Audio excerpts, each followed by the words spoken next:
Mr. David Ray, will you please be sworn in, sir? The Madam Clerk. You raise your right. You promise to tell the truth, the whole truth, and nothing but the truth, and God. Mr. Ray, I have a few standard questions I must ask you. I ask every witness. Okay. Number one, are you appearing here today and testifying under oath voluntarily? Yes. Have you been paid by anyone for your testimony other than expenses for coming to Clearwater? No, I have not. Do you have a lawsuit against the Church of Scientology? No, I don't. Does the Church of Scientology have a lawsuit against you? Not yet. Okay. Has anyone suggested to you that you should state anything but the truth, or has anyone suggested that you change your testimony for any reason? No, they have not. Thank you. Mr. Ray, would you like to make a statement or go through your background, or do you want to be led through it? I'd like to make a statement. Certainly. Go ahead. Okay, this began back in about October, November of 1980. I was living in San Diego at the time with my mother and my two sisters. My mother got into Scientology, and...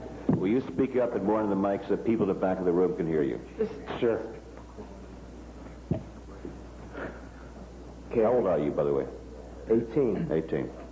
All right. Back in about November of 1980, my mother started telling us, me and my two sisters, about Scientology, that she'd been in it for a while, and that she was going to start applying the technology in her company. And I didn't think anything of it. I just said, okay, well, let's see what you got. Well, right away it started creating serious conflicts between my mother and my stepfather at the time, her husband. And they started having a lot of fights about it because they had their own company called San Diego Computer Dynamics, which is in Scripps Ranch in San Diego. And so I was a little bit skeptical about it. Well, 3 or 4 months later, they divorced. And my mother said, well, I'd like you to do the purification rundown, which is to clean out your body. And the purification rundown, what you do is take a lot of vitamins, run 1 or 2 miles, and then sit in a sauna and sweat for about 5.5 hours every day. And it's very rigorous and very rough. Well, I went ahead and did it to try to clean up my body, and started going down to the organization, Scientology organization in San Diego, and checking into courses and so on and so forth. And I took 2 courses down there, the communication course and Essentials of Dianetics 0 down there.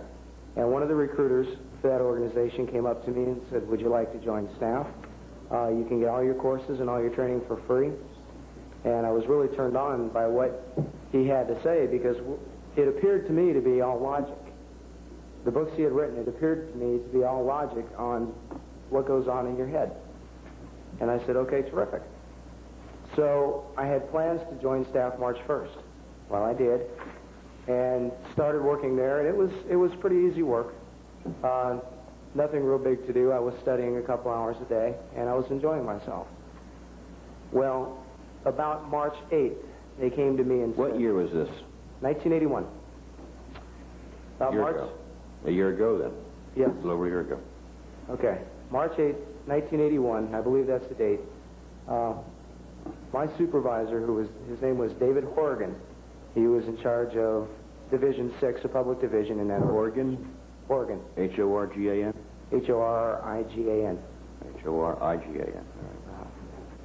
Okay, he said, we'd like to post you, put you on a job to fill up our basic course room with public people.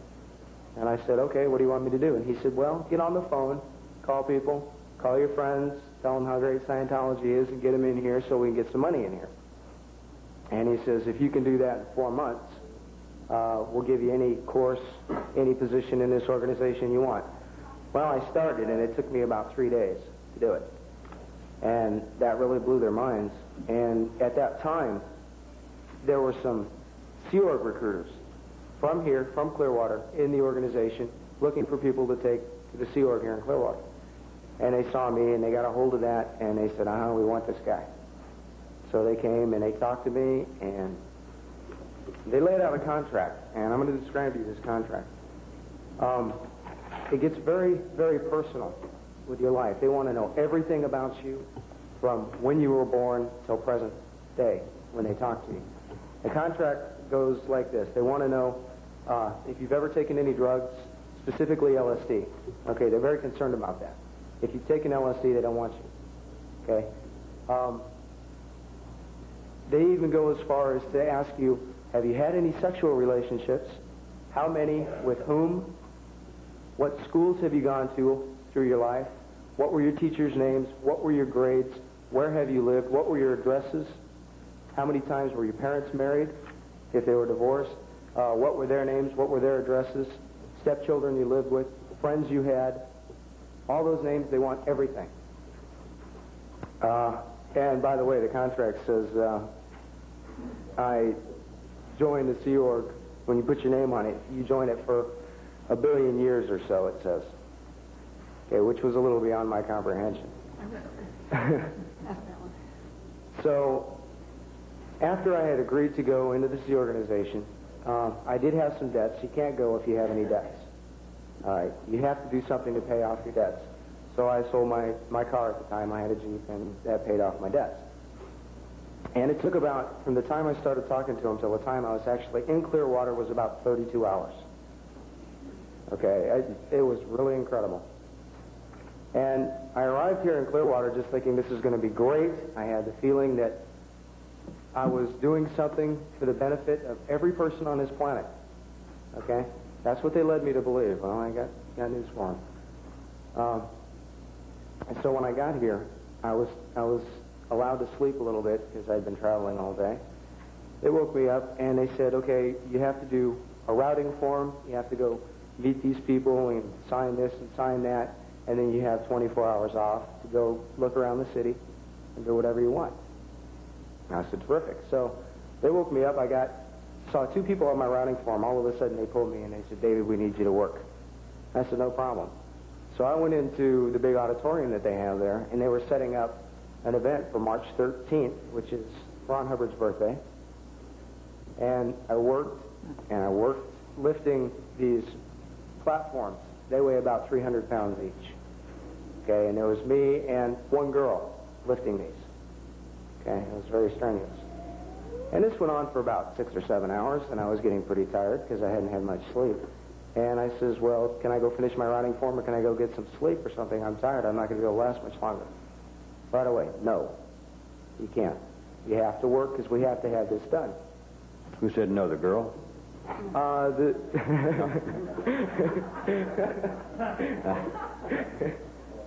Forget the question. That just didn't come out right. At least she was 18. Yeah. No, the supervisor at the time, Gary Walksmith is his name. Okay, he's the new staff control officer, NSCO abbreviation. And so I went ahead and worked, and right away that sent my mind going round and round in circles, thinking, wait a minute, are these guys really for real? Okay? On that contract when I came over there, I had been promised things like $25 a week to start. Okay? Work about 8 hours a day like a normal job, all your training and all your processing, which is auditing basically, for free. Well, after that evening, I worked about a total of 9-10 hours that day, the first day, and I went to sleep. And the next morning, I got up and did the routing form. Well, by the time I got to the Treasury Department, I found out that until I did what they call Product 0 and Product 1, which entails about 12 courses, long courses, that I was only going to make $9.60 a week. I said, wait a minute. This isn't right. This is not what I told. This is not what I agreed to. Okay, and they says, well, we don't know what your recruiter told you, but this is the way it is. So I had to accept it. And about day 2, when I first came there, they put me in a room by myself, which was really nice. I appreciated that. Day 2, they said, okay, we're going to take you to where you're going to bunk. Now, this is a room for executive people in the Church of Scientology. Okay? You're new here. Don't talk to them. And I said, what? And they said, don't talk to them. I said, okay. So I walked in the room, and when that door opened, that was it. The air was so thick, and the stench was so bad, it just about knocked me over. So I walked in the room, and I was just thinking, you've got to be kidding. Sick with what? What kind of stench? Body odor. Okay. And I walked in, and the room was about 12 feet by 16 feet, not including the bathroom. There was a small bathroom in there, which was a mess. But there were 4 bunks on each side. 8 people in that room, and all of their clothes, all of their belongings in that room. There were boxes with papers and dirty clothes piled up from ceiling to floor to ceiling, excuse me, and all over the place, and there wasn't much room to move around. And there were cockroaches. Like, I'm from the West Coast, and I've never seen palmetto bugs, and to me, that's just a giant cockroach. Well, yeah. And my eyes To us too, but we call them palmetto bugs. Sounds better.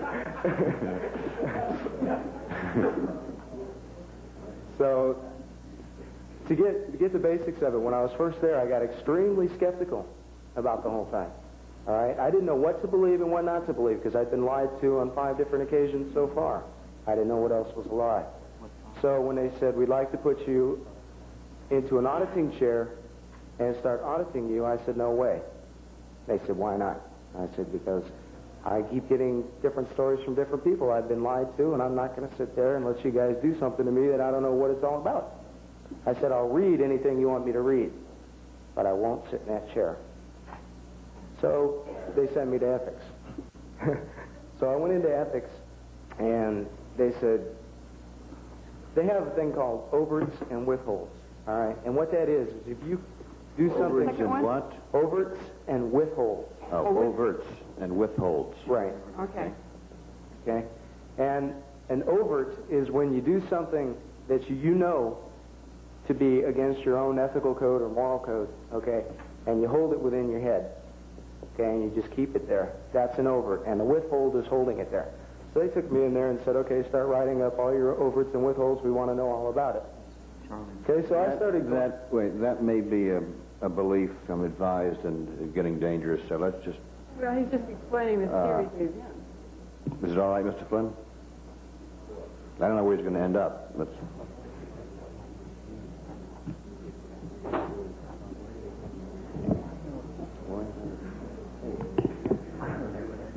I think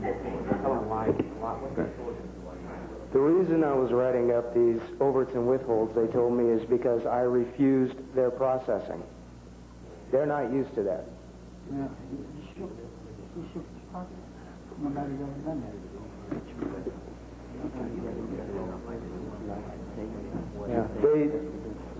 Yeah, that may be for the benefit. It may be considered religious. It may be like, what is a sin? And we don't really want to know what a sin is. And please. Yes, sir. They never indicated to me that it was religious. They never indicated to me that that was a religious belief. Okay? From day one when I got into Scientology, I was instructed that this was, their auditing and their tech was scientifically proven to work. All right? From day one, I was told that, and I was told that all along. Okay? So I wrote up these overts and withholds, and I handed it to the guy that was handling this ethics cycle. Okay? And he looked at it, and he's going, okay, well, you've got to do this and this. And what he was telling me is I've got to do work, physical labor. They call it MEST work. M-E-S-T stands for matter, energy, space, and time. Okay? So I had to do physical labor. I said, no problem. So they said, we're going to put you in the housekeeping section. So they put me in the housekeeping section, gave me a cart, loaded it all up. I had to go clean public rooms. Well, when I first started, they gave me a whole floor to do by myself, which is about, I'd say 31, 32 rooms. All right, and I said, how do you expect me to finish these? Okay, and they said, you're one of the top beings on this planet. That's why you're here. You've got to do it. I said, you've got to be kidding. All right, ladies and gentlemen, please, it may be humorous, but we don't want to laugh and make a circus of the hearings. This is important, and we want to keep some decorum here. Yes, Mr. Wright. Okay, well, I gave it my best shot, and I finished it. It took me about 12, 13 hours. And it was very hard on me physically because the weather here in Florida gets incredibly hot. All right, there's no air conditioning in the building. In the public rooms, they have small air conditioners. Okay, but down in the hallways and so forth, there is no air conditioning. regular hotel room. Public rooms is... So public rooms are a hotel room? Yeah, they're regular hotel rooms. For people who come from the general public. As opposed to a public... As opposed to a staff room. Yeah, as opposed like to a the staff lobby member. and restaurants, etc. Right. The staff members work and run the hotel, okay, and deliver the processing and training. The public are the ones that they come in and get the money from. Can the public go in those rooms? We, the public? Can we, the general public, walk? We, the public, walk into those public rooms. They claim you can, okay? They claim that any public person, anybody off the street, can walk in, look around like a regular hotel. But I found that not to be true. I was friends with the security guard down at the front door. His name was Alex. I don't remember his last name.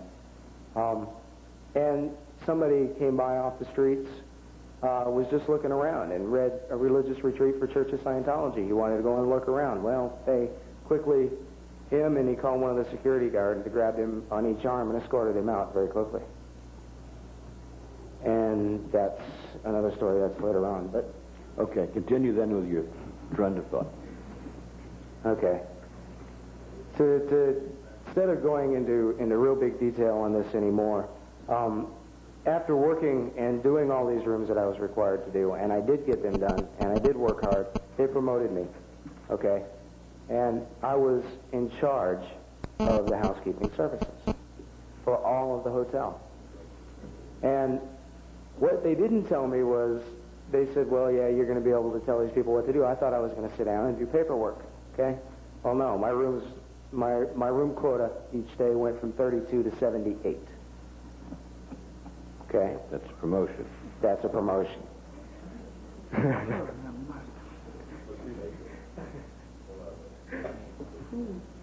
Okay, excuse me. So, they have, on the contract, they say, if your statistics are up, let me explain that. Every time you clean a room, you leave a little piece of paper in there. It says, my name, I'm your housekeeper, and there's numbers by these words. One says incredible, okay, good, bad, terrible, and they've got to circle a number by the word that they feel how the room was cleaned. Okay, well, you pick these up each day, and you drop off a new one. And that's how you calculate your statistics. You add up the numbers divided by the number sheets you have, and there's your number. Okay, it's on average.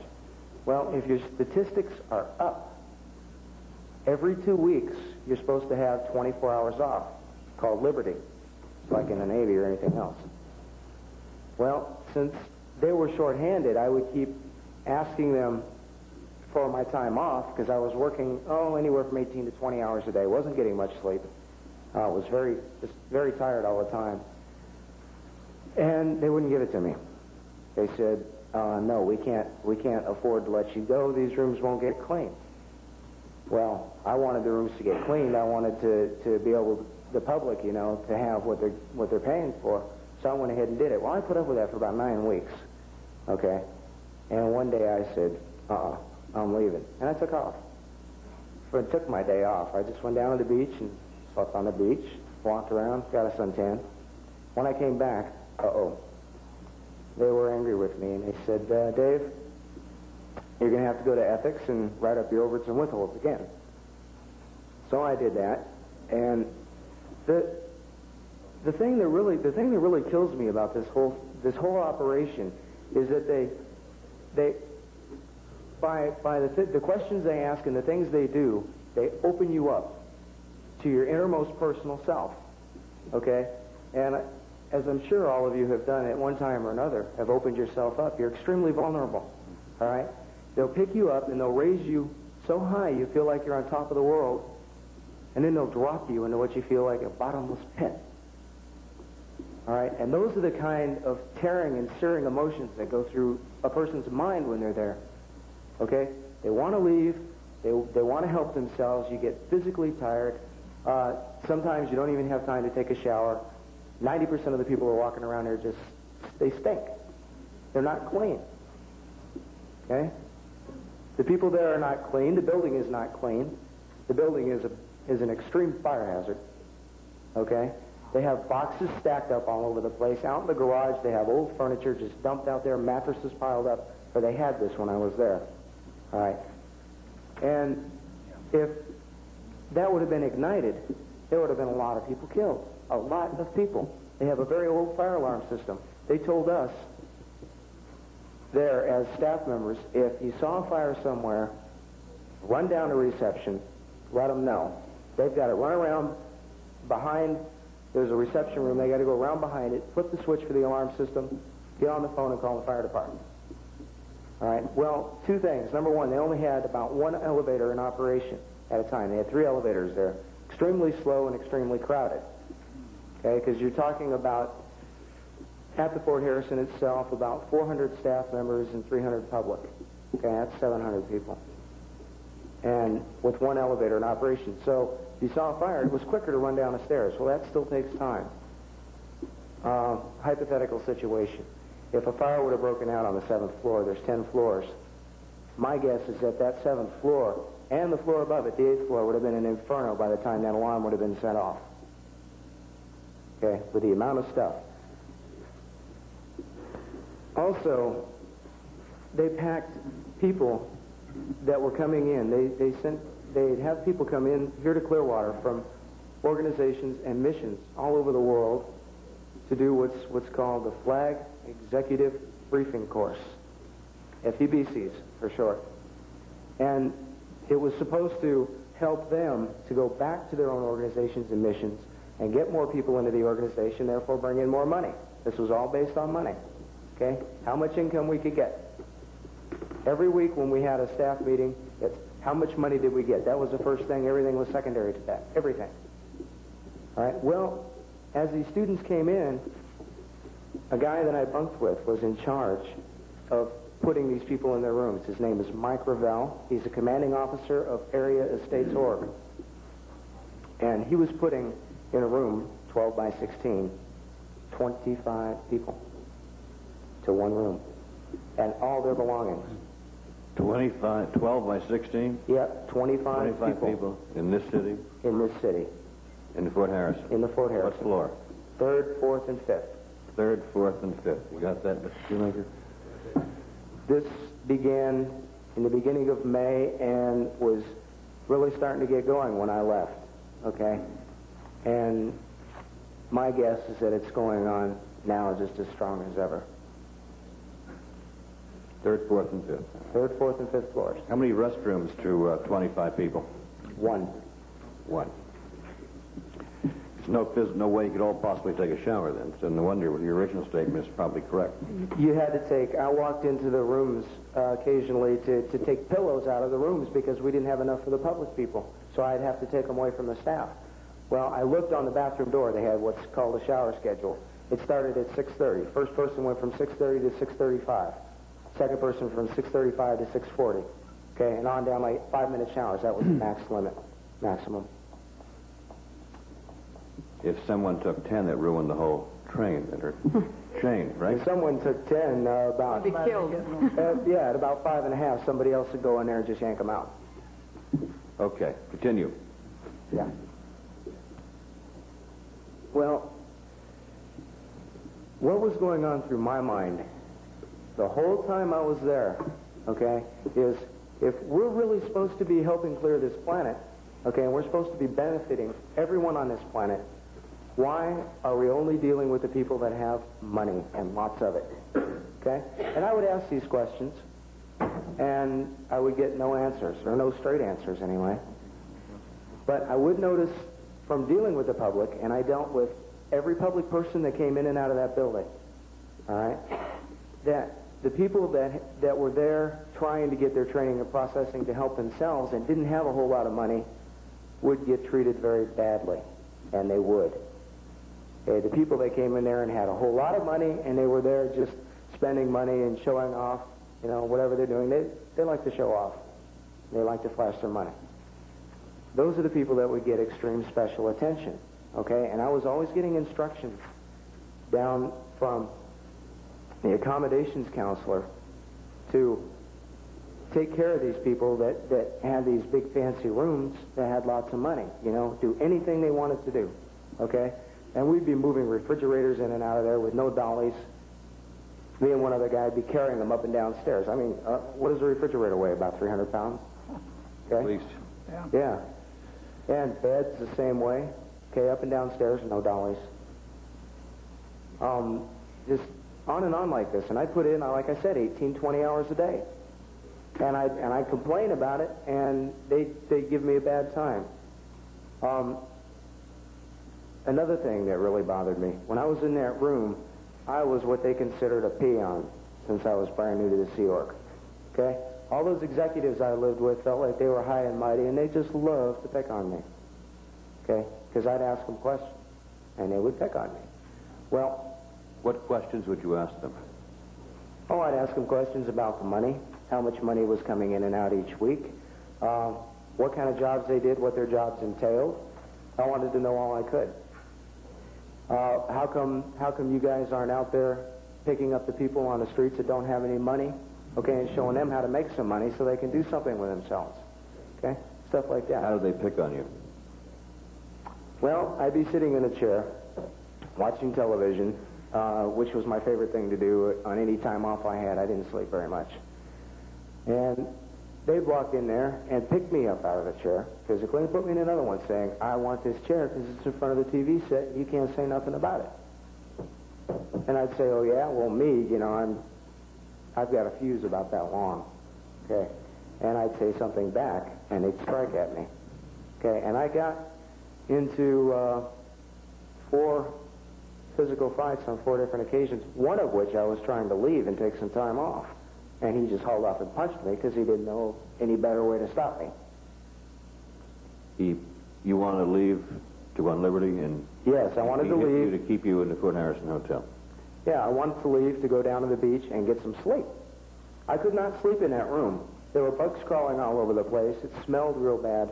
One night, I was told by the guys in the room it was a wolf spider, but one night, I was laying there and kept feeling these little bites on my body. I didn't know what it was, these little sharp pain things. So I got up pretty early, decided to take a shower, walked in and looked down. The whole side of my body was covered with blood. And so I washed it off and looked, and there were a whole bunch of little bumps on my body. So I walked back over to my bed really quick, flipped back the covers, and there was this huge brown spider. And I smashed him, to say the least. So I went to the medical officer. And I started running a fever. And there was no way I could work. I needed to lay down and get some sleep. So I went in there, and he said, what kind of overts and withholds do you have? That's why you're sick. And I said, look, I just need to relax. Can I see a doctor? He said, no, you can't see a doctor. And he says, anyway, can you afford it? How much money do you have? I said, well, I have about $5. He says, well, we don't pay for your doctor's expenses. That's something you're going to have to save for if you want to see a doctor. Okay. What we can do... And you're making $860 a week this time? $960. $960. And later on it increased to $12, but not during the time that I got sick. Just about 2 months before I left, it went up to $12, and that's as high as it got. So the medical officer, he would not... His name is Gary Pippenberg. Eric Pippenberg? Yes. He, at that time, Pippenburg, Pippenberg. And he wouldn't do anything for me, and he says, well, why don't you go talk to your supervisor, see if you can get some time off to lay down. I went and talked to my supervisor, and the second I mentioned that I was sick, he got extremely violent in his tone of voice to me and started yelling at me and screaming at me, saying, you know, don't get sick. We need you to work. You can't have any time off, period. There's no way we're going to let you have any time off. And I just said, wait a minute. I was just too tired to argue, so I would go up with my cart, like I was cleaning rooms, and I would open up one of the rooms that was empty, and I'd lay down and go to sleep. I was just so tired. I could barely carry myself up the stairs. Just barely make it. And I'd go in there and go to sleep. And I did that several times.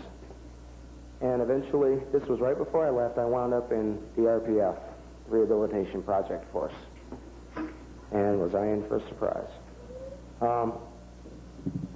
What it is is a group of people that have done something, what they consider against the Church of Scientology, okay? The Rehabilitation Project Force is the last thing they do to try to save your being before they kick you out, okay? And I was scared to death to be kicked out because me, along with everybody else that's there, has a basic need inside of us to do something good for somebody else, okay? And we were led to believe that we were doing something good for a whole lot of people, and we didn't want to lose that. I didn't want to lose that. So I said, okay, I'll go into the RPF. So I went in there, and basically what it is emptying all the garbage out of the restaurants, okay? Restaurant garbage is wet. It's old food. It's got flies and all kinds of bugs crawling around in it. And we would pick up the cans, take them down to the garbage dump, dump them into the garbage dump, and at the end of the day, we'd have to go in there in our shoes and stomp it down. And I don't know what kind of diseases we were exposed to, but we were getting some really weird ones. Okay. Get inside the dumpster and stomp it? Yeah, this liquid. I mean, it was too small, or was that punishment? No, the dumpster was too small, and you get inside there in this restaurant garbage, you'd be just like quicksand. You go all the way to the bottom, you'd be, more than waist deep in this stuff. All right, and it smelled horrible. And then you'd have to go back and clean up, okay? And the food that they served, the RPFers, was just rotten. They served all the leftovers after all of the staff on the whole base, all the buildings, had eaten. Okay, then we ate alone, whatever was left over. And it wasn't very good. And it didn't give us the nourishment that we needed to keep our bodies going. What would your typical diet consist of after the leftovers? Good grief. It'd be sometimes pieces of meat, pieces of beef, or chicken or pork. Usually a salad and a drink. But the salad was wilted, and it smelled rotten, like it'd been, somebody had dumped sour milk on it. The cheese was no good. It was all molded, but molded to the point that it was fuzzy, like a peach.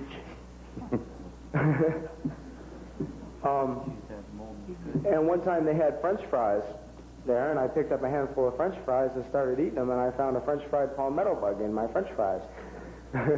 And I'd wondered how many I'd eaten, when I saw that. So I threw that out. So my diet, my personal diet, I run across the street and get myself a handful of cookies with what little money I had, and that's basically what I lived on, is cookies. Because that's the only decent thing they had to eat, in my opinion. Where did you get the cookies? There's a little health food store across the street from the Fort Harrison, right across the street. Well, for $9.60 a week, I guess that's all you could eat. $9.60 a week, I had to skimp. Well, I smoke, okay, and I was smoking when I was there. $9.60 a week will buy a carton of cigarettes and maybe a tube of toothpaste, and that's it. Not counting soap, shampoo, any toiletries that you need. If your shoes wear out, you're going to have to get yourself a new pair of shoes.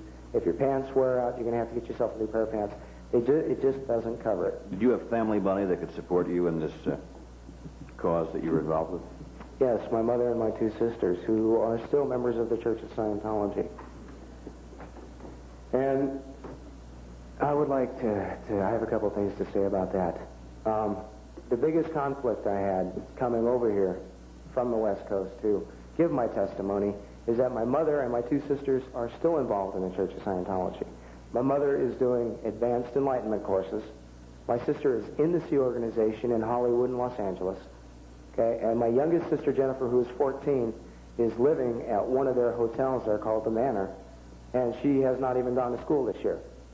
Okay, because they keep putting into her mind that schools are no good. You want Ron Hubbard's technology, and that's all you want. That's all you need. We'll graduate you. Okay, but what really bothers me is that aside from my father, that's my whole family. Okay, and this is going to be publicized within the Church of Scientology. And I'm going to lose that after today. All right, and that just tears me apart. That's my family. Okay? This is the Church of Scientology's defense, attack, whatever, is that they attack you on a personal level. Okay? And that's the greatest attack anybody could ever do, is when they attack you on a personal level. They could come up and punch you in the mouth. Sure, it's going to sting for a while. Okay, but if any of you have ever broken up with your girlfriend, you know that hurts for a while. That hurts a lot longer than a punch in the mouth. Okay? That's the way they attack you. All right.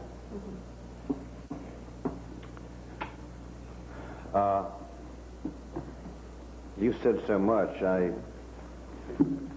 I've got something to say about the Guardian's office. I'd like to know about the Guardian's officer. Okay. Every 2 weeks on Sunday, a representative from the Guardian's office worldwide, which is here in Clearwater.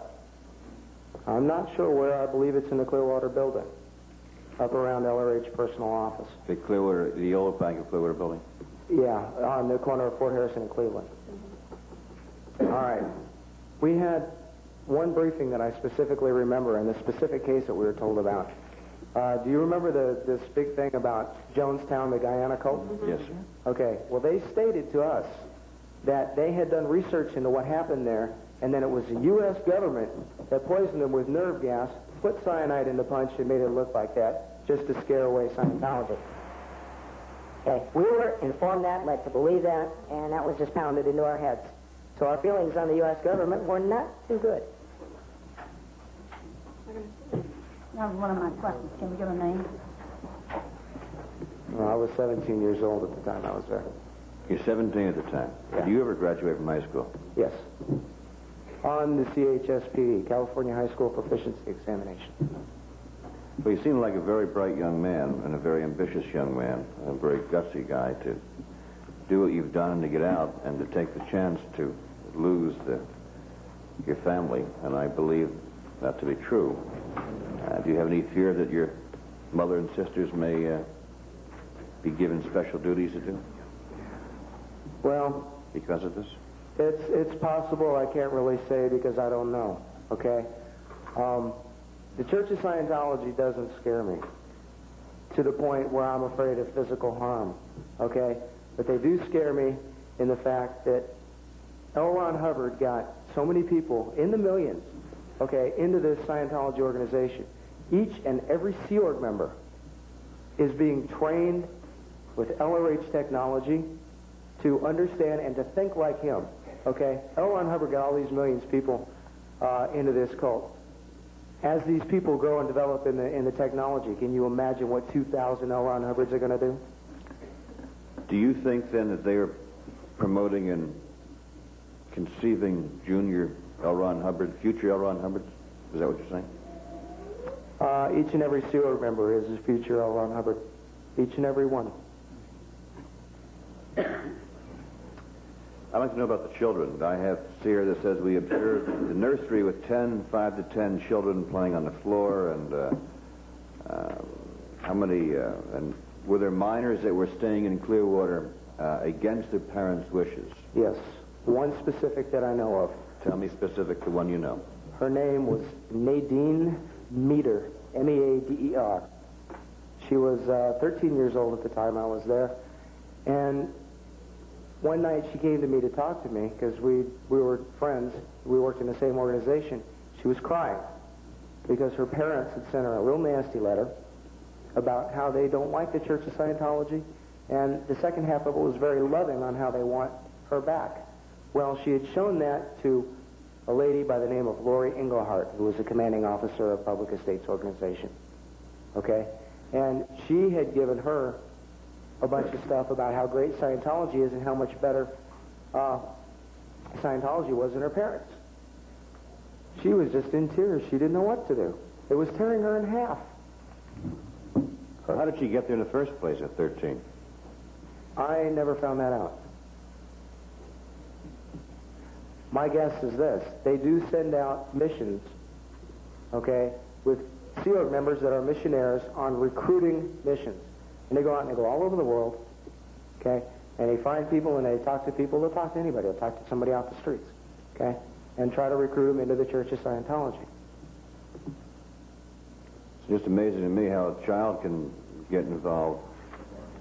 And how is she there against her wishes? I mean, if she's 13, without her parents' consent, they want her back. They want her home, and yet she's forced to stay there. Is she still there today, to your knowledge, or has she left? To my knowledge, she's still there. The reason that she's there, the reason you feel the pressure, is because they tap on that piece that's inside of every one of us. Everybody has that button. To do good, okay? There's a part of us, every one of us, that wants to do some good for other people, all right?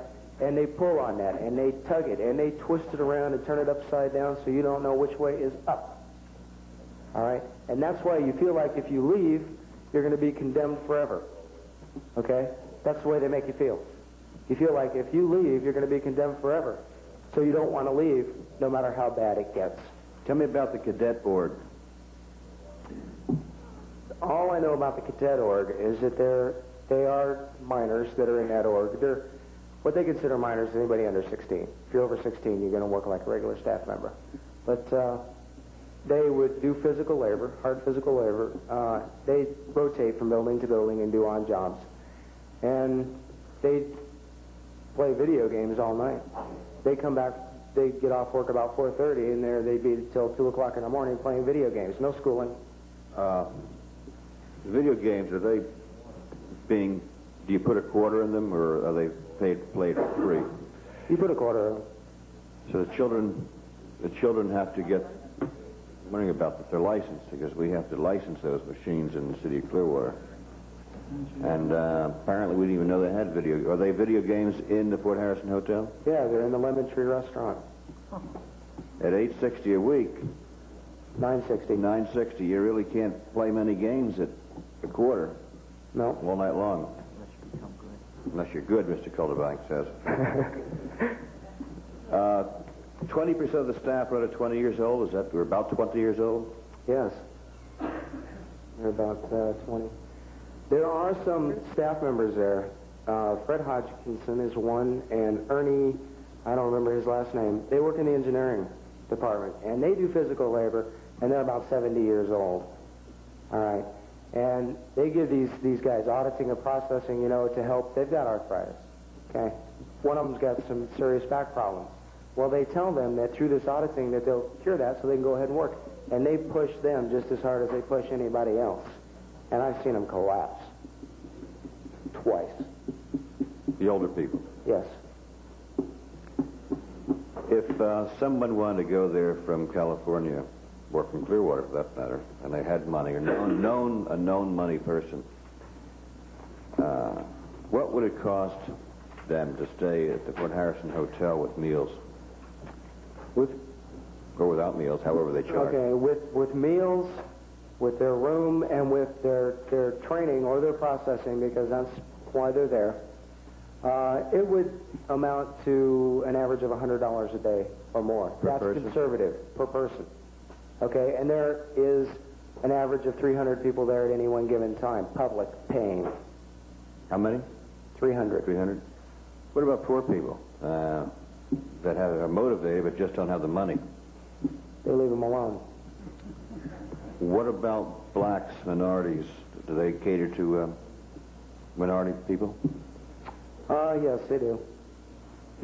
There's not much racial prejudice. They do in not there at all. discriminate. No. What they do, except if you have money. No. Or if you're poor. Well, I have only seen 2 black people there and no other races there except for white people, so I think maybe they're a little bit smarter than we are. Huh. In other words, you're saying they're streetwise, the scams? What's that? They're streetwise? Streetwise, because streetwise, W-I-S-E. Explain, please. Streetwise means you just don't go for the con game so fast. You can see through it. Right. Okay, ladies and gentlemen, let's get back to this now. Were efforts made to keep city inspectors from observing these conditions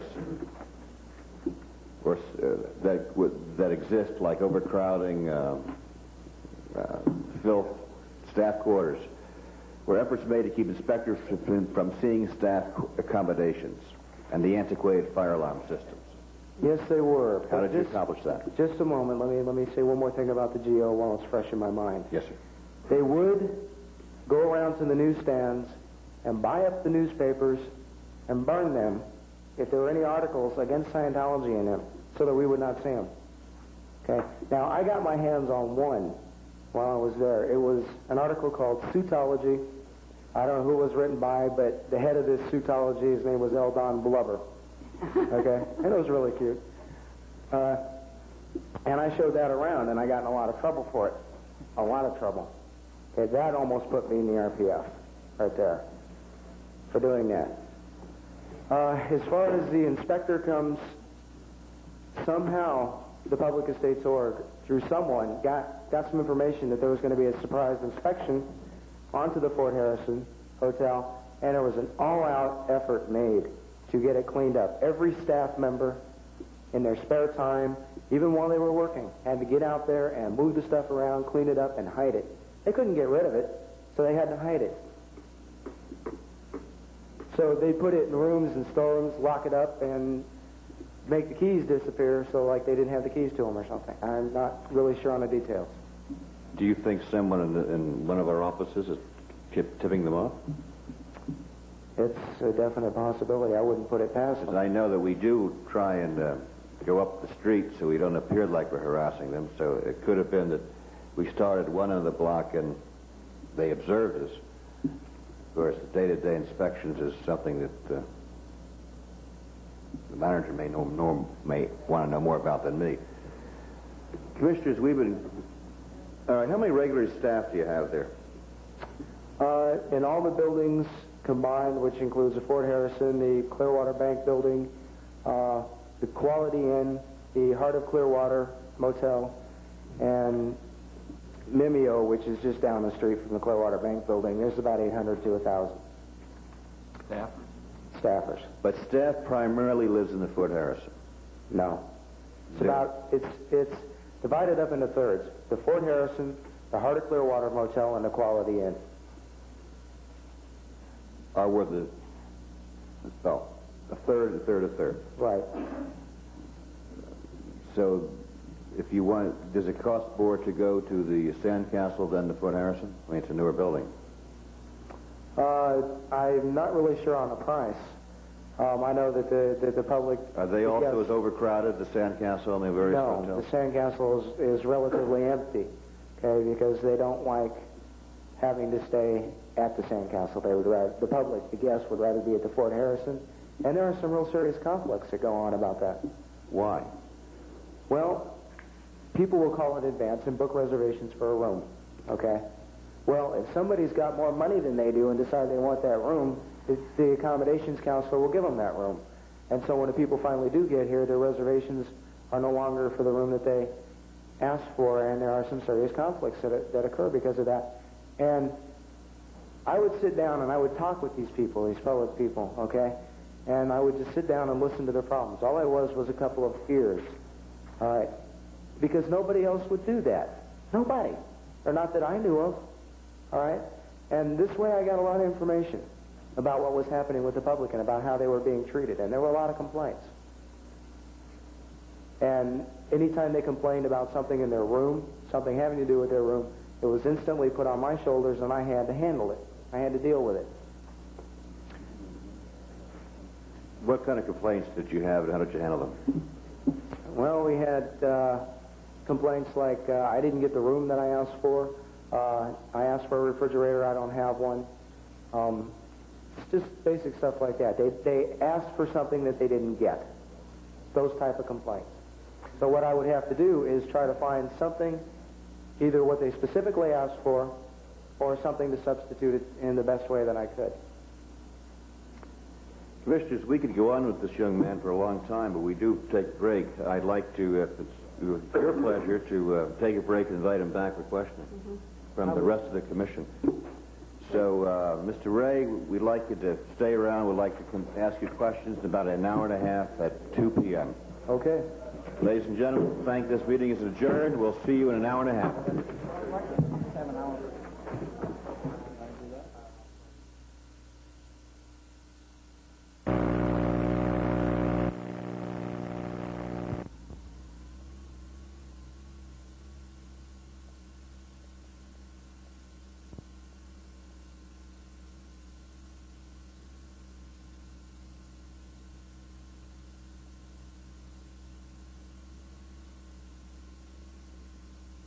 tomorrow morning, afternoon, and hopefully we'll end somewhere around 5 o'clock tomorrow afternoon, and then we'll give the Scientologists and their point of view be expressed here, as we have also presented the city's point of view. Mr. Flynn, is your witness still sworn in? Yes, sir. All right. We are now listening to a young man named Ray, David Ray. And Mr. Ray, you can continue to tell what you want to tell and try and be brief, but I don't want to stifle you either. And then I would like to then throw it open to my colleagues for questioning, and I believe we'll start with Mr. Hatchett. Is that correct? All right. So, Mr. Ray, would you continue your story, please? Yes, I have two things I'd like to go over real quick. One is what they know in Scientology as the RPF's RPF. Now that's the Rehabilitation Project Force, okay? That is, if you do something wrong in the Church of Scientology, you go into the RPF. If you do something wrong in the RPF, you go to the RPF's RPF.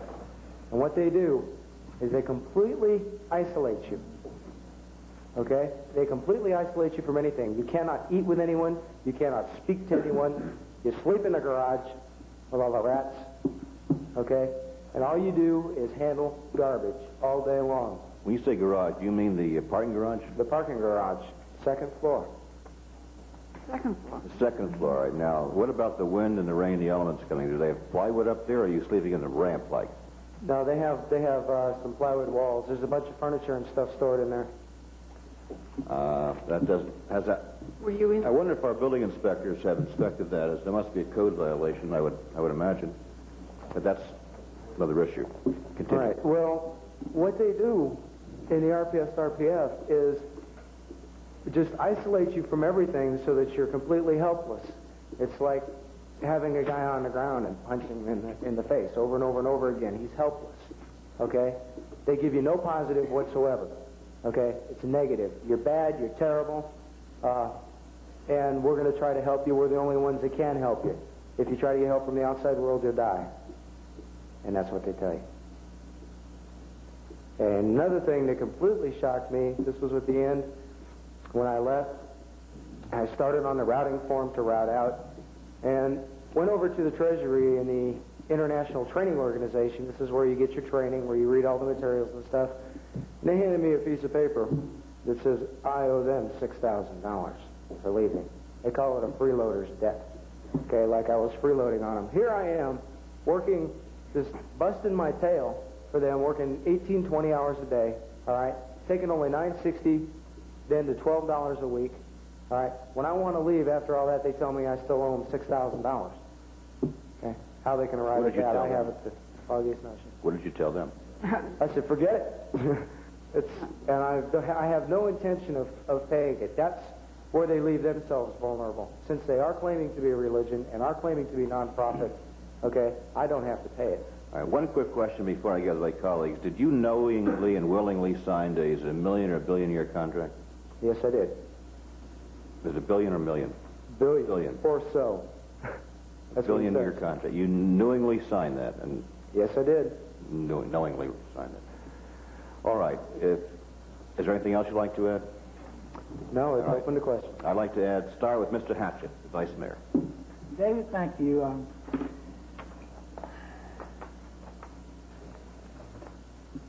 Fraudulent promises, but I want to get into something else in the area of fraud. I think you mentioned something about 300 people maybe a week checking in and out. Give us a little more indication how fraudulent activities took place with the public people coming in. As far as money is concerned? Correct. Okay, well, like I had mentioned earlier, there's about 300 people on the average there at any given time, okay? They don't come in and out on a week-to-week basis. Some of them stay there 2 or 3 months. Some of them live there, all right? That's their home. But the average is, and this is being extremely conservative, all right, $100 a week. That includes your room, your meals, and your training or processing, whichever you're going to do. All right. So they collect money. One of the people that was in my room with me that shared my Excuse me, room. did you say a week or a day? A day. I'm sorry. You meant to say a day, but you did say a week. Yes. All right. Sorry. One of the guys that was in my room, his name was Mark Fisher. He worked for the International Management Organization. Okay? And they manage all of the organizations and missions throughout the world. And it's here in Clearwater. Yeah, we wrote IMO before. We didn't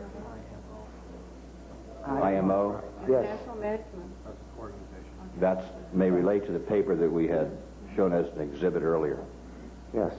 Well, he was what they call an evaler. Okay? What he does is he takes a look at org statistics and he evaluates them and tells them what they got to do to improve, what they're doing wrong, okay, and so on to make more money. Well, they would publish at the weekly meetings that they would have, they would tell everybody how much GI, gross income, was coming in from all over the world. On the average, I'd hear $600,000 or $700,000 a week. Okay, one week I heard $2 million. Million? Million in 1 week coming in, and that goes into what they call Sea Org reserves, which, as far as I know, can be a bank in Switzerland. Okay, it's there. They claim Sea Org reserves is there, so if the country ever goes into a depression, that Scientology can survive. Okay. That's it. Any other questions? Yes, about this Jonestown people incident. You say somebody from the Guardian office gave you a report against the federal government of being, poisoning people and gassing them. Yes. Do you know that person by name?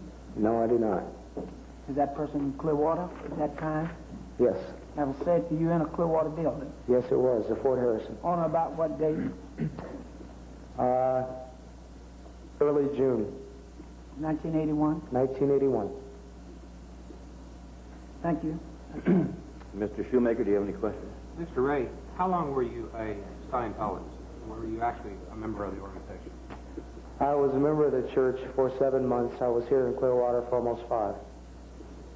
What was the events leading up to your leaving the church? And was there any attempt made to try to keep you from leaving? Yeah, there were attempts made to try to keep me from leaving. What made me leave more than anything was the Sorry. Excuse me. the absolute insanity that's there. And they claim to be so sane, okay? And they teach you how to be sane, or so they claim. But what they're really doing is they open you up, your personal self, and they program you to be L. Ron Hubbard's clone. Well, from the time, when did you decide to leave? How long did it take from the time you decided you were going to leave till the time you actually left? A day or? Oh, no, about 6 hours from the time I made the ultimate decision. But I had been contemplating it quite a bit for a couple of days before that, and altogether been contemplating it after 2 days I arrived there. Well, when you decided that you were going to leave, did you tell anybody that you were going to leave at that point?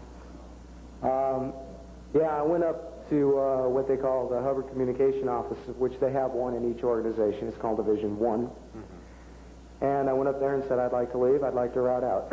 Okay? And what they do is they sit you down and put you in ethics. And they said, you got to stay here and write up every overt withhold you have on the Church of Scientology. We want to know about it because this way you won't leave here with bad feelings. Okay? That's the con game they give you. They want you to tell everything that you've done against them, okay, or everything that you've done wrong ever in your life so that they have it in writing, and they tell you that it's to make you feel better. Sure, it makes you feel better until they pull it out. Did you do it? Yeah, they make you put everything in writing, okay? You have to write it all down and sign it. Did you do that? Yes. You did? Yes. And then what was the next step after that? I mean, what time period was involved in this when they were routing you out, let's say? This was like, it took at least 1 day. It kind of dragged on to the second day because once I said, okay, I'm going to leave. Mm-hmm. Well, as soon as they did that, I just went back to contemplation, okay, because I didn't know if I wanted to go through with that because it's a lot of hassle. Mm-hmm. They treated me like a criminal. Okay, I could not say anything, could not do anything. I got dirty looks. I got chewed out. I got insults. okay, and they just sat me down at a desk and just fired on me verbally. You know, what types of things were they saying to you? I don't care to repeat them in here, please. Well, attacking you personally, or that you shouldn't be leaving the church, or that those kinds of things, or Right. that you were going to, something was going to happen to you if you left, or Right. When you first join, you have a history record, okay, of everything you've ever done. All right, every place you've ever been, and they pull that out and look at it and go over it and start telling you how bad you are, how when you go out into that world you're going to die. Okay, you're not going to make it. There's no way. All those people out there are suppressive. We're the only sane ones around. and they specifically told you that? When Oh you were yeah, getting ready to over and over again. Did they, at the time they pulled this information out from this initial document that you filled out, did you before this time have any realization or indication that that was going to be used in any way against No, I was told that that would be put in a file and never brought out. you? Were. Yes, I was. And they specifically took that form out and was reading right from that at the time they were Yes, trying to they convince did. you not to leave. Do you know the name of the person who you were talking to then? One's name is Doug Steele. Okay. The other one is Deanne Steiger. I don't remember the other one's name. So Yes, there were three present. after they were convinced and going over all of these things that were going to happen to you, and they were convinced that you weren't going to change your mind, what happened then? They sped up the process a little bit, took me over, and I got this piece of paper that says I owe a lot of money. That's when you got that, yes. Well, that's when I got a little angry at them. Have they been in contact with you since you left? No, they have not. They have not. You haven't received any information or... Well, something I found out about 2 weeks ago is that they have been sending mail with my name on it, except they've been sending it to my mother at the manor. They haven't been sending it to my home address. I just found this out a couple weeks ago. Oh, really? Yes. So I took the mail, sent it back to them, rejected it. I'm sure this is a difficult question, and certainly you don't have to answer it if you don't want. It's kind of personal, but since your mother knew that you left the church, have you lost relationships with her to this point? Or I know you had indicated you felt you would after today, but have you been in communication with your mother since you left the church? Barely. It's ever since I left the church, she just doesn't have any desire to talk to me or see me or anything. I call her up on the phone once in a while, and we just don't get along on the phone. It's what to expect. During the time that you were in the church, you would have been 17. Would that have put you as a junior or a senior in high school? A senior. A senior? Mm-hmm. During that time, did you go to school at any time?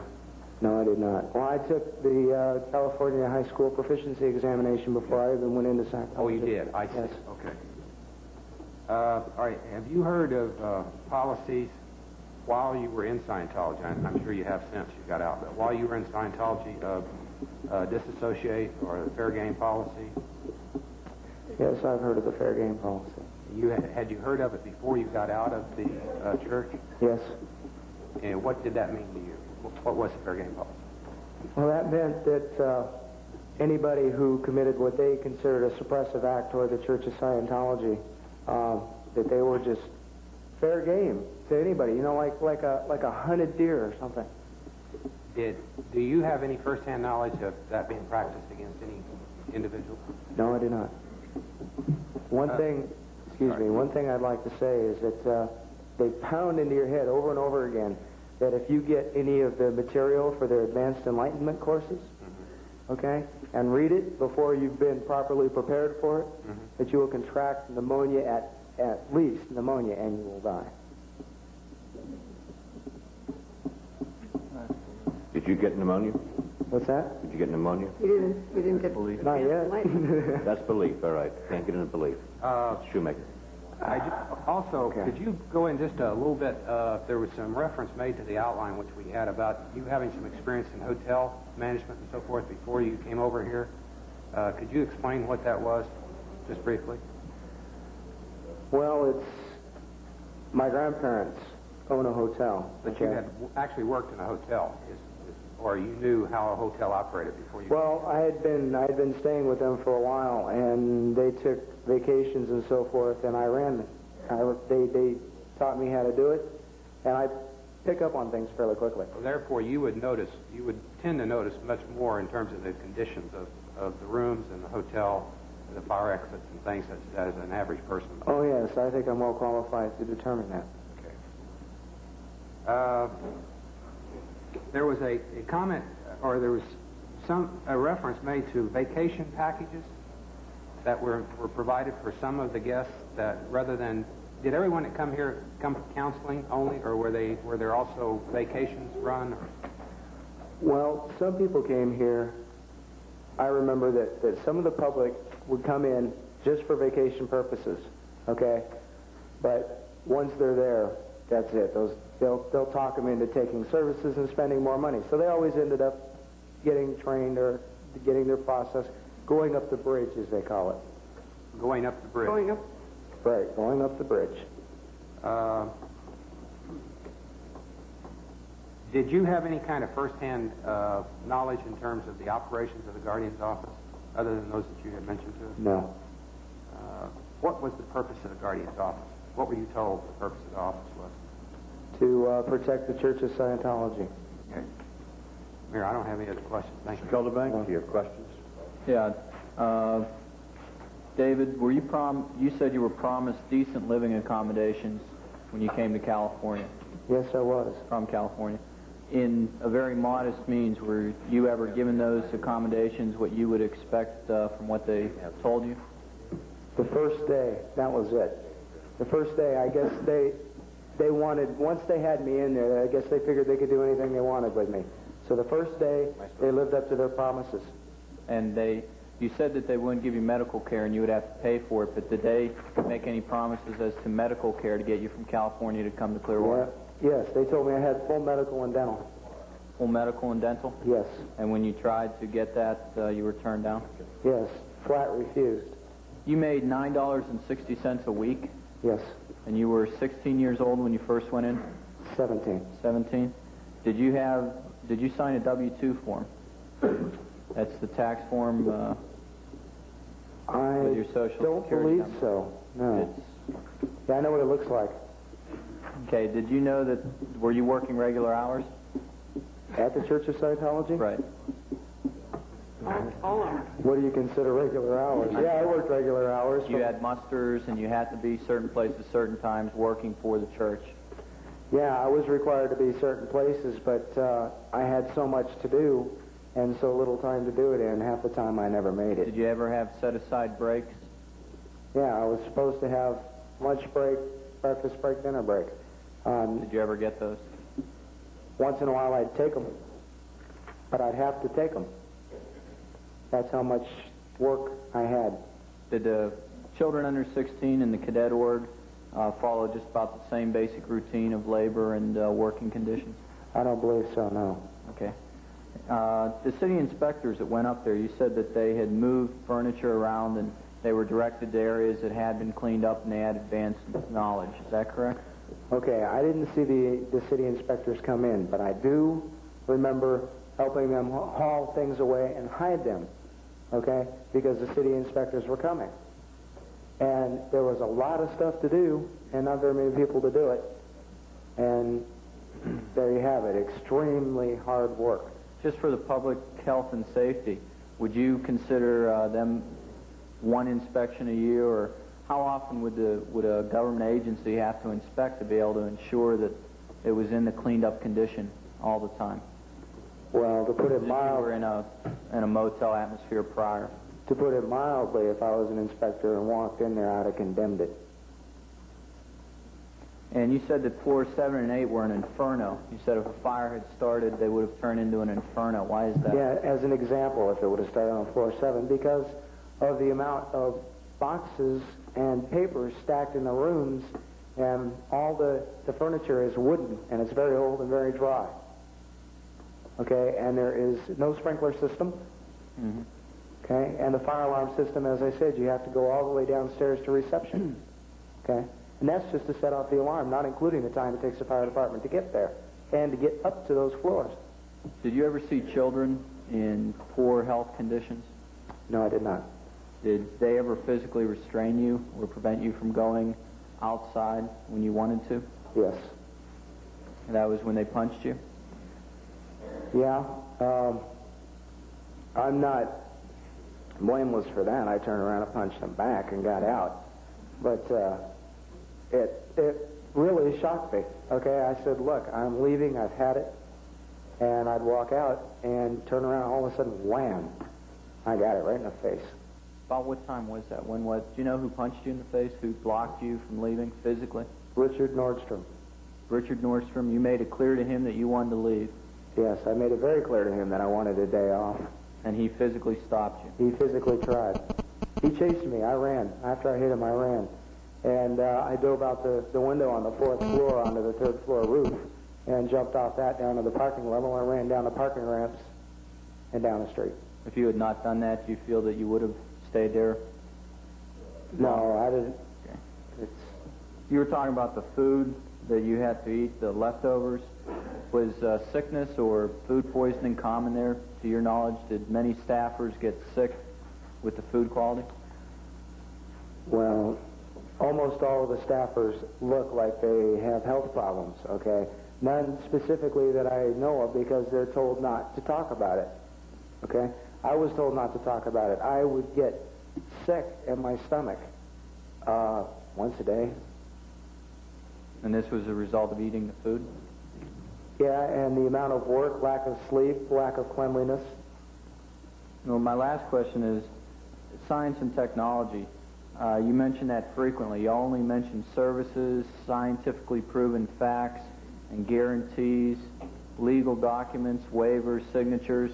Is that all you heard? Is that what you thought of? How was it represented to you? Okay, Scientology, the only thing that was represented to me that had anything to do with religion was they're marrying people. Okay, and that's it. And how they can marry people is beyond me.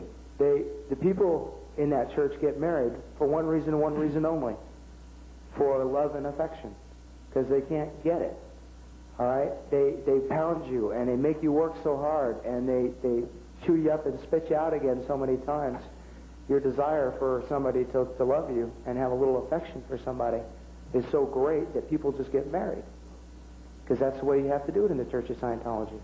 So there are a lot of marriages. My sister got married in this York. She's 17 years old and she's pregnant.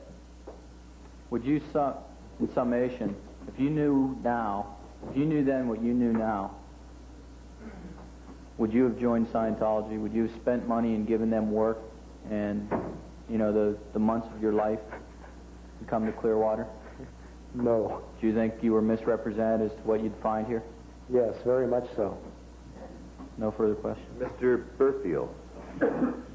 Trey, I think you've covered most of the issues, living accommodations, the medical care, physical abuse, and the city inspectors. And the problem that I've had before is the truth of those witnesses that have come in. But you said that you never really, if I understand your testimony, that you never really accepted Scientology from almost the second day. Is that correct? That's correct. That being the case, and you stayed on for a relatively short time, what are you doing here today? What do you have to benefit from coming here? A lot. Okay, that feeling that's inside of me to do some good for a lot of people. I know what happened to my family because of Scientology, and I'm sure there are millions of families with similar or worse problems because of this organization. Right. It breaks my heart. It really breaks my heart to know that people out there have to go through what I'm having to go through with my family. What, along that line, I take it that you do not personally fear for your own future, but what about your family that remains in Scientology? I am almost completely lost on what to do. I believe this is the right thing.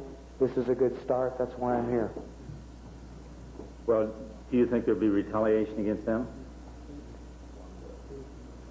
Well, very possibly. That would be just a guess, though. I don't know how accurate it would be, but I would say yes. Mr. Calderbank hit on the point about some of the things going on in the city, and the question I'd ask, if you could leave one parting statement with the people of the city of Clearwater, what would that be? Well, first of all, I would tell the city of Clearwater that I am extremely proud of them in that there are almost no local people involved in that group. They have had the common sense and just to know that it's a bad place and a bad scene and not to get involved in it. All right? And they work together on it. And I just think it's fantastic.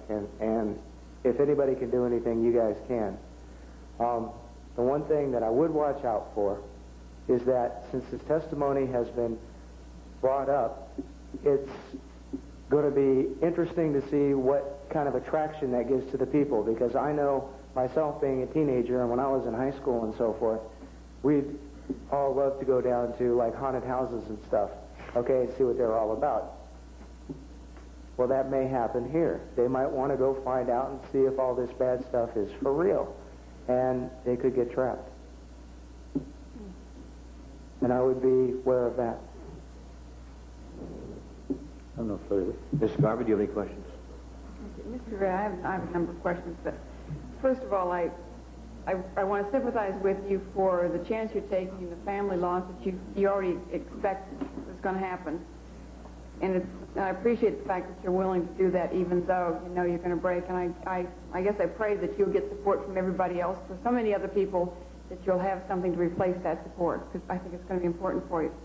To go back over some of the things that you talked about.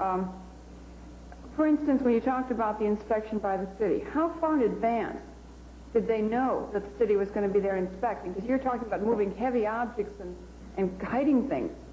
That takes more than 2 hours. Oh, 4 days. 4 days. Huh. Okay. You talked about Mr. Nordstrom and how you ran from him after the physical fight and jumped out to the 3rd floor and ran. You returned? Yes, I did. Why did you return? Well, again, it's that part of me that says, okay, David, you want to do some good for some people, so this appears to be a good way to do it, so you're going to have to do it their way. So you must have gotten an awful lot of plus to get you to be so firmly committed in such a short time, in spite of the behavior towards you, the way they've treated you. You still have this sense of commitment. They are going to accomplish something that you can help with. Right. What attracted me originally was that I was a very isolated person, okay, when I lived in San Diego. I didn't have a whole lot of friends. All right. I wasn't real happy with myself and the things that I was doing. All right. Well, my mother, who was in Scientology, one day took me down to meet what they call an FSM, a field staff member in San Diego. His name is Ray Barton. He's a Class 8 auditor. Okay, the highest you can go is Class 12. Well, he's a Class 8. And I met him, and she had told him a little bit about my background. Well, all he did was make me feel like I was on top of the world and give me all the friendship that I had ever wanted. Okay, Big brother. Right. Someone that could really relate to. Right. And he would put me up for everything that I did. He would find the good points in it. All right, put me up. And that's what attracted me to it. I said, well, anything like this has got to be good. Okay. I was wrong. When you first heard about this and heard about auditing, I realized that you never took an auditing session? No, I did not. Okay. But when you heard about auditing, were you ever told that what you said would be confidential? Oh, yes. Yeah, many, many times. Were you told that it was a scientific technique, that auditing is scientifically based and not religious, or it's scientifically based, or not? I was told that all of the written technology, okay, that includes the what's in the books, okay, and what they do with you in an auditing session was researched, scientifically researched, and scientifically proven to work. Okay, very good, thank you. You talked about your job, and I keep forgetting these initials, RPF. which was the garbage collections in the restaurants, Yes. right? And the subsequent stamping down like they do the grapes. Can you describe the conditions in the restaurant? Were the restaurant kitchens rather clean? That they would pass any kind of health standards as far as you were concerned, or were you not allowed that far in? I saw just about everything, because also in the RPF, one of the things we had to do was get in there and scrub the toilets. Now, I don't appreciate scrubbing a toilet without having rubber gloves or something. Okay? And no, they were not clean. Okay? We did that like once a day, but it needs to be done a lot more often than that. Like I said, if I was any kind of an inspector that went in there, I'd have condemned the building and closed it down. Specifically in the restaurant kitchens, would you say, were you able to, were you allowed in there, and could you say whether or not they were basically sanitary, clean? They're cooking food there for the public. Is that? No, they were not sanitary. One of the guys I bunked with, his name is Larry Black. He was the chief cook, and he was always coming in complaining how they didn't clean up everything for him in the morning, so he's not going to clean it up for them in the evening. So they'll get served breakfast through dirty dishes. Okay. You did make comment that you really weren't aware of any children's negative conditions. Are you aware of a location of a school? Where would children go to school in this area? The Scientology, I don't know about this area, but the Scientology organization has a chain of schools. They're called Apple schools. Apple? Apple. Apple school. Yes. Is that from the Beatles? Would there be any school facility within the Clearwater area that you know of? Not that I know of. Not in Clearwater area, no. So therefore, obviously, well, that's not you know, but if there is no place for a school, they can't have a school. Do you have any knowledge of solicitation practices? You know, how do they get you and me to join? Is it? Well, they have. When I was in San Diego, the first day I was on staff, they took me down to downtown where they have a little office. It says Dianetics, the Modern Science of Mental Health, okay, which is the book, Dianetics. And they have big posters that they have out on the front sidewalk on one of the downtown streets. And they would stand out there and just start walking with these people as they were walking down the streets, just talking to them. And most people weren't interested, but they'd bring a few people in and they'd get them started. How did they bring, do you have any idea of how they brought those in that were brought in? What did they say to convince someone? If you have no idea, don't go on, but just wondering if you did. You obviously use a solicitation method with your phone calling. Right. What did you do to sell those people that you got? All I did was call up all my friends and say, hey, this is great. This will help you out a lot. And they trusted me. They believed me. You didn't give any specific promises that Didn't have to. They took your word for it. They took my word for it. Okay. Excuse me.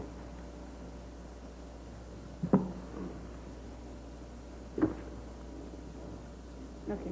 A few quick ones, and then we'll go to the next witness. For clarification, are public people paying people? Yeah? The public are the paying people? Yes. When they would arrive there, where would they eat? Were they charged? And would they get... was the food included in their room? The food was not included in their room. There are two restaurants in the Fort Harrison. One is called the Hourglass, which is a nice dinner restaurant. They have entertainment. And there's another one called the Lemon Tree, and it's a cafeteria-style restaurant. And they would eat in either one.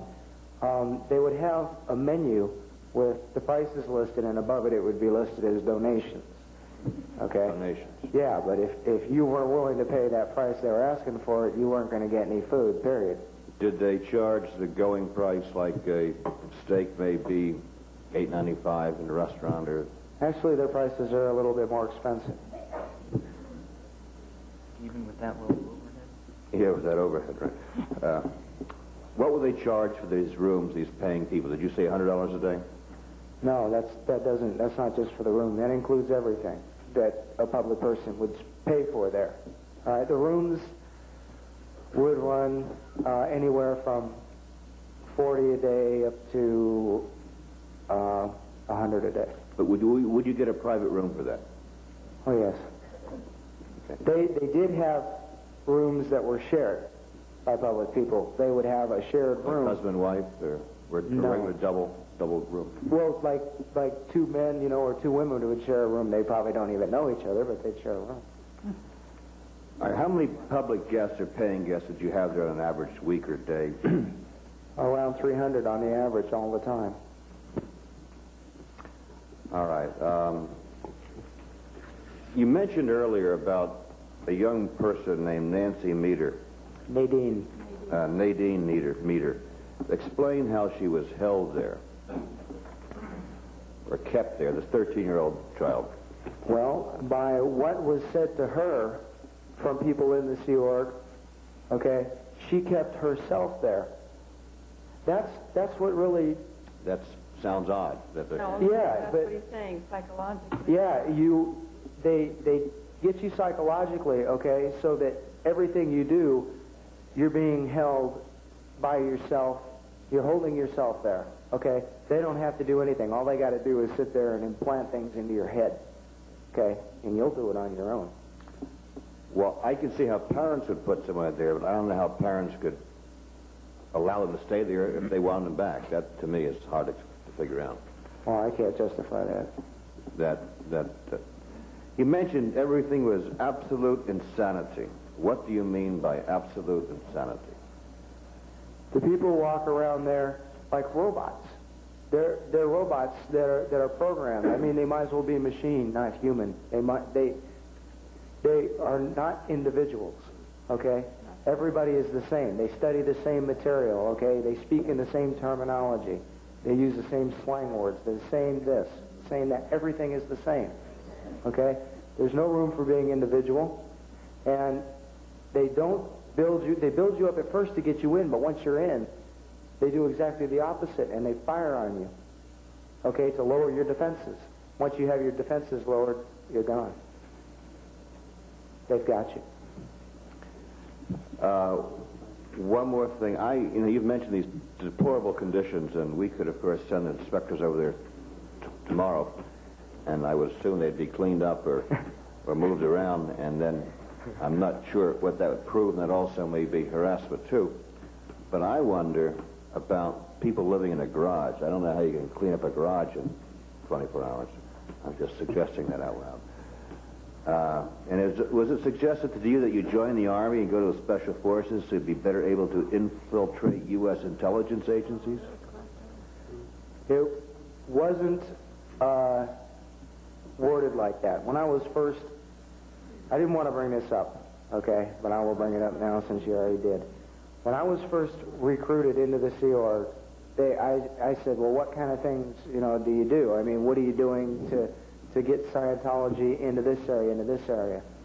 And they said, well, if you were interested in putting Scientology into the government, I mean, we'll maybe put you in the Army through the Special Forces and get you into the CIA or something to put Scientology in there. It was way up in the air, okay? It wasn't a direct, yes, you're going to do that, okay? It was just a suggestion. If I would have reached for it and grabbed it, okay, then I would have something. But otherwise, I think that piece of information is worthless. Thank you. All right.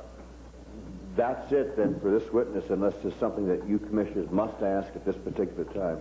If there isn't, I want to thank you very much for coming to see us today, David, and good luck to you. And you've been a very cooperative, you're a very bright young man. We wish you well. Well, thank you very much. We hope you get your family back together.